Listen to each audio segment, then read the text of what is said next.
You are sitting in the back row of a crowded lecture hall. The professor is clicking through slides about the economy, but you aren't listening. You are staring at your phone under the desk, looking at your bank account balance. It is Tuesday, and you have exactly $41 to your name. You need to pay for an online homework access code that costs $120. Your portion of the rent is due in 2 weeks, and you still need to buy groceries. The panic creeping up your chest is something millions of students feel every single semester. The traditional advice everyone gives you is to just march down to the campus dining hall or the student union and get a part-time job scanning ID cards for $11 an hour. But deep down, you know the math on that simply does not work. Making $10,000 while going to school sounds impossible when you are broke. It sounds like CEO money. But let us strip away the intimidation. $10,000 in a year is exactly $27.39 a day. That is it, the cost of a couple of fast food meals or a used textbook. When you look at it as $27.39, the panic starts to fade. You do not need a massive salary or a rich uncle to hit that number. You just need a system. But you will never build that system working a traditional campus job. In fact, that campus job is actually destroying your wealth and your future. Here is the brutal reality that universities do not want to advertise. Data from educational researchers shows a very clear and dangerous trap. The moment a student works more than 15 to 20 hours a week at a standard job, their GPA mathematically drops. You start sleeping less, you skip study sessions, you fall asleep in that very lecture hall. You are trading the exact degree you are paying tens of thousands of dollars to get, just to make a few $100 a month. You are selling your premium mental energy for absolute bottom-tier wages.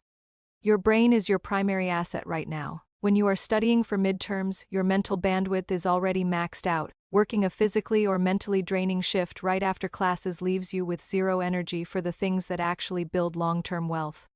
The students who actually graduate with serious money in the bank do not trade their time for a minimum wage paycheck. They completely decouple their time from their income. They realize that a college campus is not just a place to take classes. It is actually a closed ecosystem. It is a giant, highly concentrated bubble filled with thousands of people who have very specific problems, and outsiders cannot touch this market because they do not have the student access you do. These students stop looking for a boss to hand them a schedule. Instead, they start looking at what the people around them are literally ignoring or throwing away. In fact, the absolute fastest way to make your first massive chunk of that $10,000 happens exactly when everyone else is packing up to leave the dorms in a massive panic. Let us talk about the second week of May. The semester is ending. Students have finished their final exams. They are exhausted, stressed out, and their parents are waiting in a minivan downstairs with the engine running. Those students have a room full of items they bought 9 months ago. Mini fridges, microwaves, expensive desk chairs, lamps and futons. They cannot fit all of this into the car. Shipping it back home costs more than the items are worth. Storing it themselves requires a contract and a truck they do not have. At that exact moment, a $200 mini fridge is no longer a valuable asset to them. It is a massive problem. It is a heavy block of metal standing between them and their summer vacation. Their psychology completely shifts. They just want it gone. So what do? They drag it to the dumpster behind the dorm, or they leave it in the hallway with a sticky note that says free. Millions of dollars of perfectly good, barely used furniture and appliances are thrown away on university campuses every single May across the United States. This is the ultimate physical micro-monopoly. You are already there. You have the access card to the building. You know the exact days people are moving out. Here is the rule of physical arbitrage. You take an item from a place where it has zero value and move it to a place where it has high value. While everyone else is crying over finals, you are walking the halls. But you do not just wander around hoping to find things. You create a system. 2 weeks before finals, you apply the rule of systematic collection. You put simple printed flyers under the doors of the senior housing units. The flyer says exactly this: do not stress about moving your heavy furniture. Just text this number and I will come pick up your fridge, futon, or microwave for free. You are offering a service. You are solving a pain point. On the day they are leaving, their phone rings, their mom is yelling that the car is packed, and they look at that heavy futon. They remember your flyer, they text you. You walk over, pick it up, and walk away with a $300 piece of furniture for free. You do this 20 times across different buildings. Students will literally thank you for taking their expensive things away.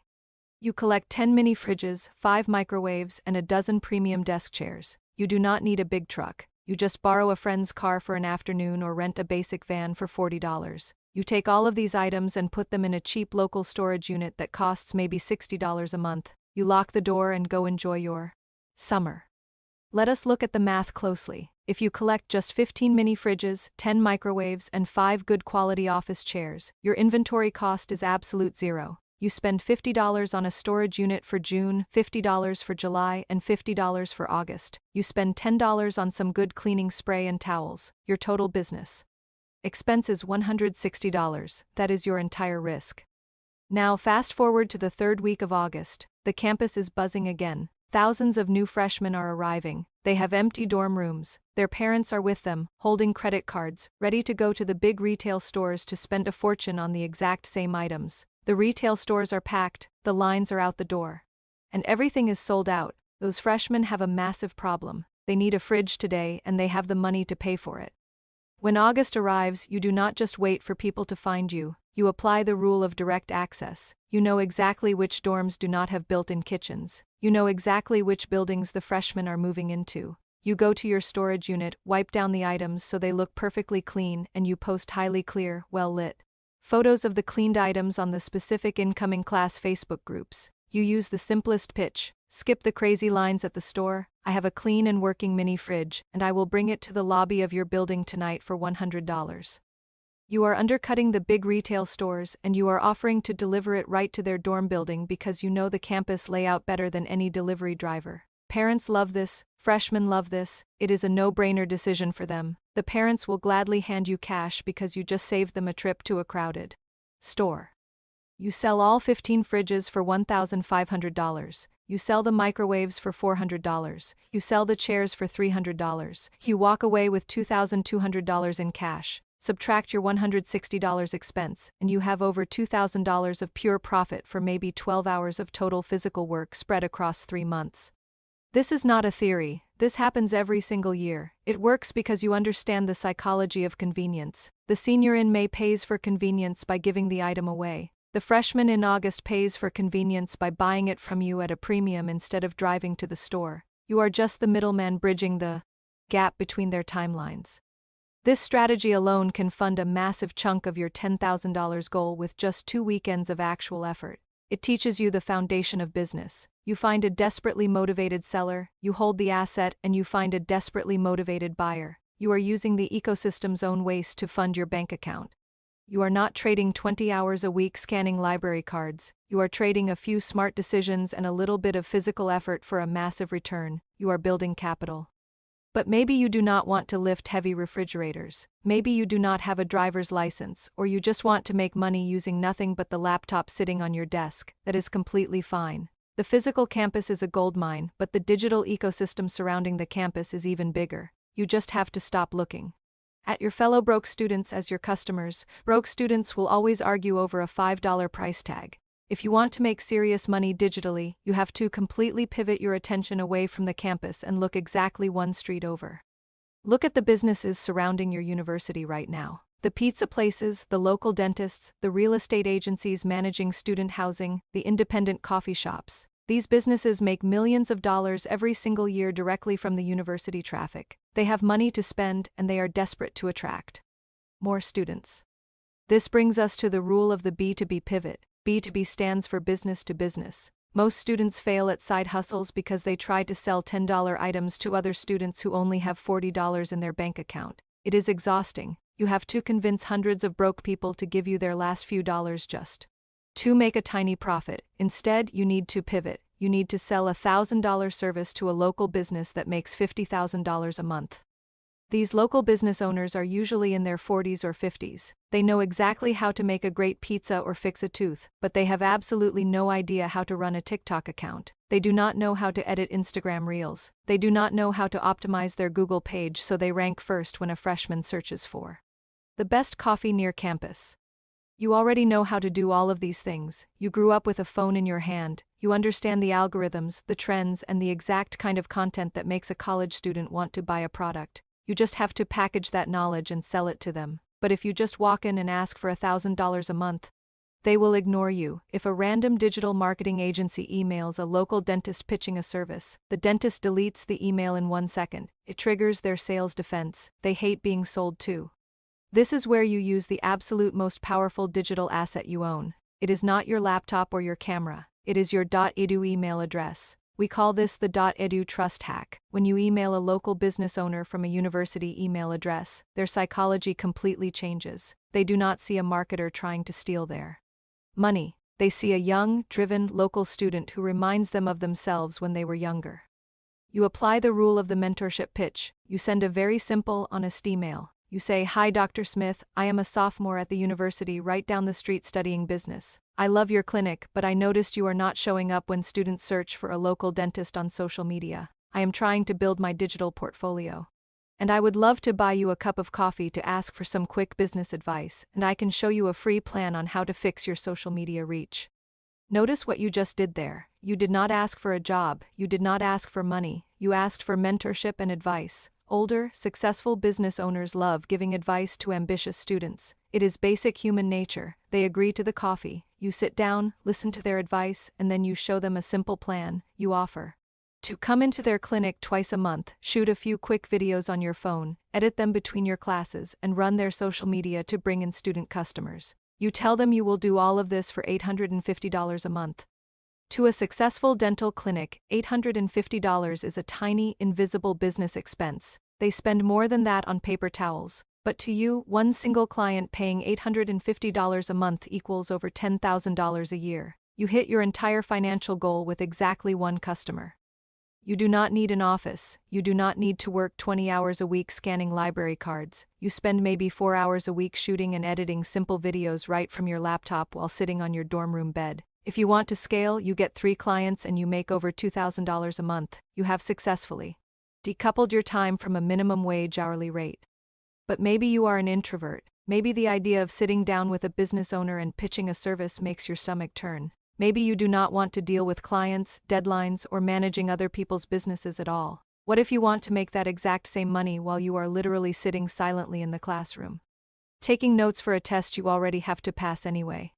You are sitting in Biology 101. It is a massive lecture hall with 500 students. The professor talks incredibly fast, the slides are confusing, and everyone around you is quietly panicking about the upcoming midterm. You have to take notes anyway to pass the class. You are already paying thousands of dollars for the credits. You are already spending the hours sitting in that specific chair. Most students view taking notes as a chore. Wealthy students view it as building digital real estate. This brings us to the rule of the scalable digital asset. Instead of taking messy, unreadable notes on loose scrap paper, you use free software like Notion or Google Docs to create a highly structured, aesthetically pleasing, and color-coded study guide. You simplify the confusing concepts. You create practice questions based exactly on what the professor emphasized during the lectures. You are not just writing notes for yourself anymore. You are actively building a digital product.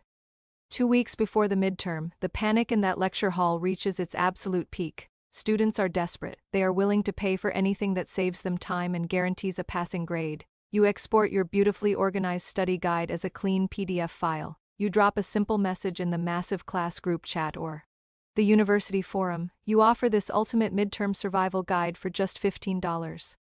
Let us look at the math. You have 500 desperate students in that room. If just 10% of that class buys your guide, that is 50 students. 50 students handing you $15 equals $750 for one single exam. If you do this for the midterm and the final exam, that is $1,500 from one class. If you do this for 4 classes a semester, you just generated $6,000 of pure profit by literally just paying attention in the classes you are already enrolled in. This is the exact localized campus advantage that historical tech billionaires exploited in their dorm rooms decades ago. They saw a highly concentrated problem right in front of them and built a micro-solution just for their campus. You are doing the exact same thing. You build the digital asset once and you sell it an infinite number of times with absolute zero inventory costs and zero shipping fees. But a major question always comes up here. How do you find the time to build and market these digital assets while balancing a full course load, homework, and a social life? You apply the rule of the syllabus schedule. The first 2 weeks of every college semester are basically a joke. The workload is extremely light. Professors are just handing out the syllabus, introducing the broad topics, and letting everyone out of class early. Most students use these first 14 days to party, sleep in, or play video games. That is a massive financial mistake. The student who actually hits the $10,000 goal uses the syllabus schedule to manipulate time.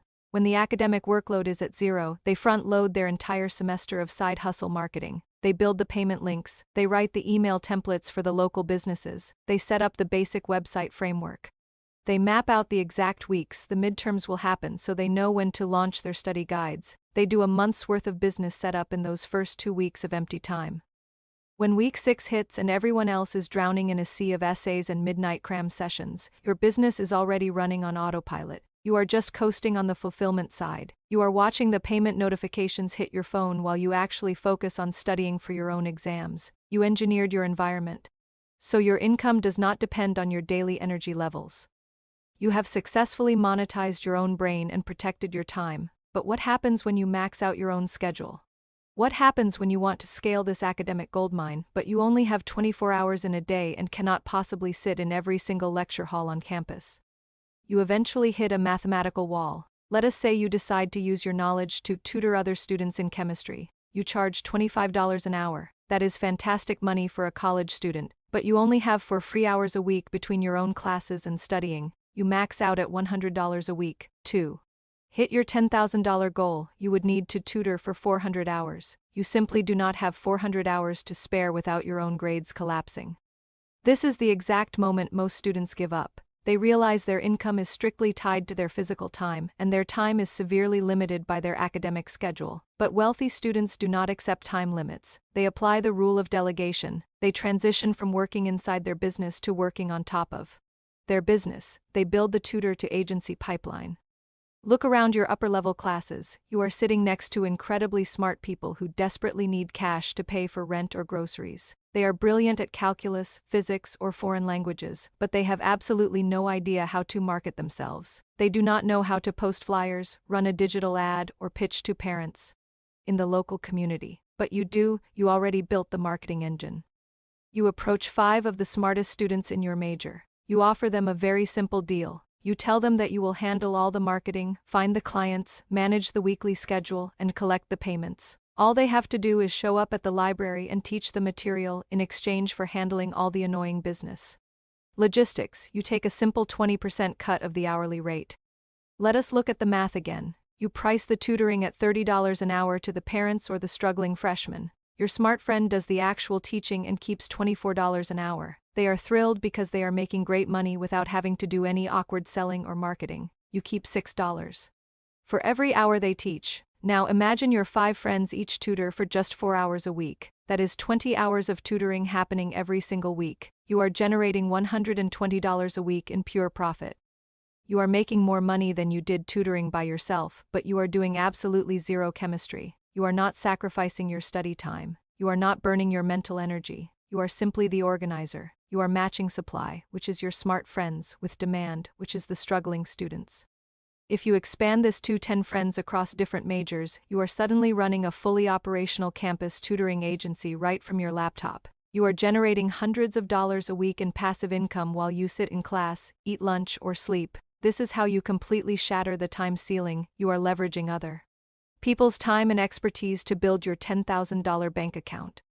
You feel like you just unlocked a massive cheat code to the college financial system. You are watching the payments roll into your digital accounts every single week from your agency, your digital study guides, and your local business clients. But as those digital payments start stacking up, you are blindly walking into a massive, hidden financial trap that the university and the government absolutely hope you miss.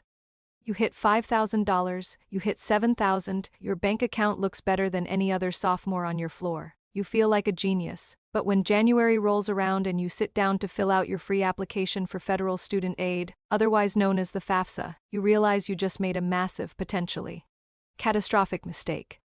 This brings us to the rule of the 1099 trap. When you work a normal campus job scanning ID cards, you are a W-2 employee. The government takes their taxes out before you ever see the paycheck. But when you build your own digital assets, run a tutoring agency, or manage social media for a local dentist, you are an independent contractor. You earn $1,099 income. The government does not take a single penny out of those payments when they hit your account.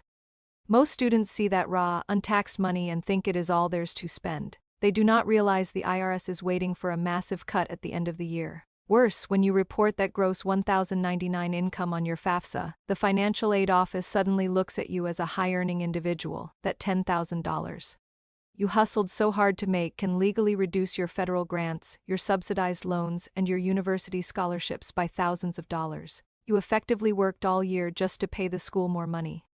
The wealthy student does not let this happen. They understand how the system actually works. They understand the rule of legal write-offs to protect their financial aid. The financial aid office does not look at your total revenue. They look at your adjusted gross income, or AGI. Your job as a student business owner is to legally drive that AGI down as far as possible so you keep your grants. You do not just take the money, you track every single business expense.